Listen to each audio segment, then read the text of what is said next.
And they shall be all taught of God. Every man, therefore, that hath heard, and hath learned of the Father, come unto me. Not that any man hath seen the Father, save he which is of God.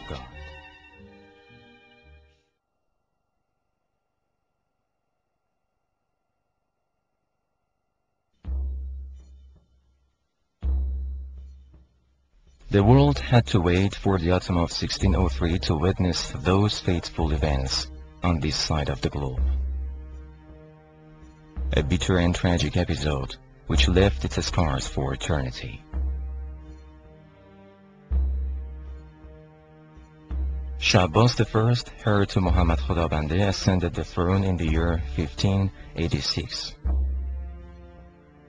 He was obsessed with conquering Armenia to avenge his father's defeat by the Ottomans and his retreat from their ancestral realm 3 years before.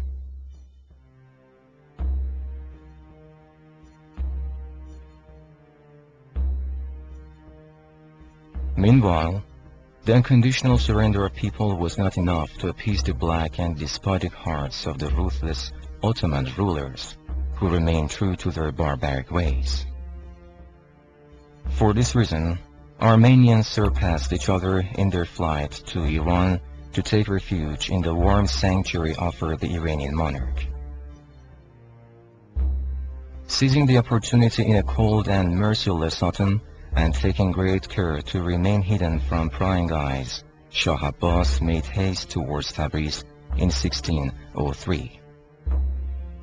Meanwhile, Ali Pasha, the town's ruler, was engaged in battle with insurgent Qazi Khan, the Salmos governor who had disobeyed the Sultan. After subjugating the town, the Safavid king sped to aid Qazi Khan. He defeated Ali Pasha in Sufyan plains. Thus, his way became open. He marched to Nakhjavan and seized it on a single day. He then set his eyes on the Yerevan fortress and commanded his army towards it. But it took 7 months of relentless battle to break the castle's resistance, and once inside he put everyone to blade and moved up to the Qar's frontier post.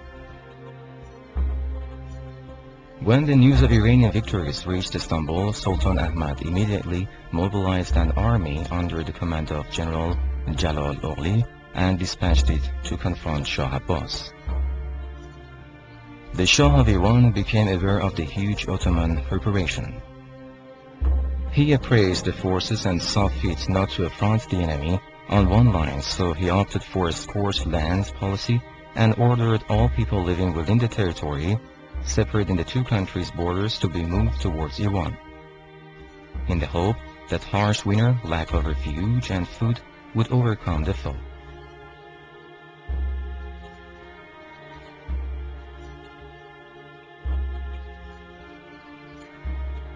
This territory was Armenia, with once magnificent monuments, large gardens, huge farms, high sky, and a generous sun.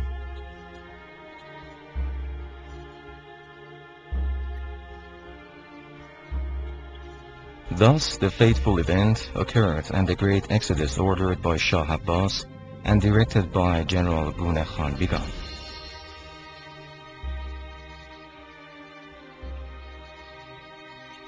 The army quickly spread to every town and villages, creating a calamitous scene. The ruthless soldiers removed the defenseless people from their houses, beating and pushing them hastily towards the Ararat plain.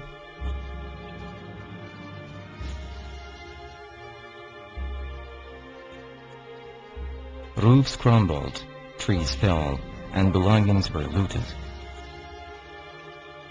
Large farms went up in flames, and lush plains were left barren and desolate, but the worst was yet to come. When Shah Abbas learned that Jalal-Oghli had reached Nakhjavan, he ordered the migrants to immediately cross the Aras River.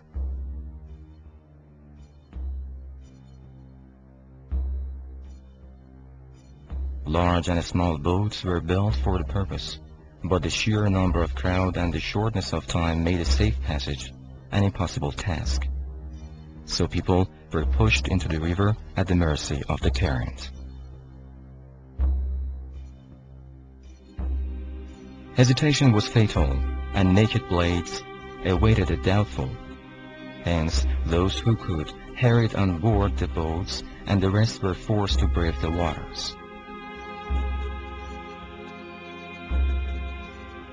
After passing the difficult mountains, the king ordered the beaten and desperate people to settle in Tarum, Khalkhal, Ahar, and Meshkan for winter, but already many young and old and either drowned in merciless waters or succumbed to the challenges of harsh mountain path.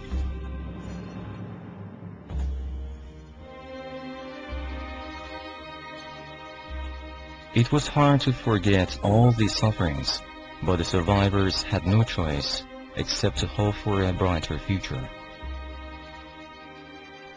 As soon as warmer days of spring arrived, word reached quarters to move the migrants towards Isfahan.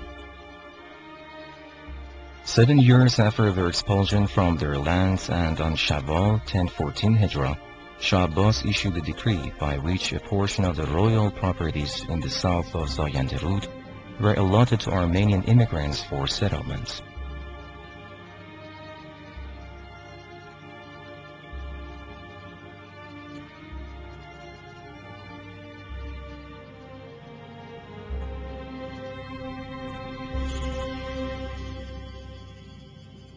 Thus, a new Urfa was born in Isfahan to keep the memory of a lost homeland alive. And so churches were constructed soon after to make the new people feel more at home.